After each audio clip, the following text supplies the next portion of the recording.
ভালো করে ঝাঁকা নাকা করে নাড়াও তো দেখিনি। ওটা এলাচ দারচিনি লবঙ্গ দিয়ে দিবে, পেস্ট করে রাখা আদা টমেটোটা দিবে, হলুদ গুঁড়ো দিয়ে দিবে, এবার কাজু বাটাটা দিয়ে দিবে। ক্যারামিল্ক, এটা দিলেই সলিড হয়ে যায়, কি বলো? হ্যাঁ, এটাই তো সেই সিক্রেট।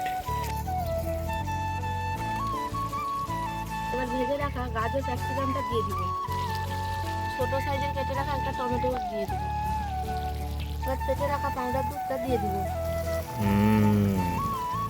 এবার কালারটা দেখো বন্ধুরা, ভালো করে ঝাঁকা নাকা করে নাড়াও তো দেখিনি।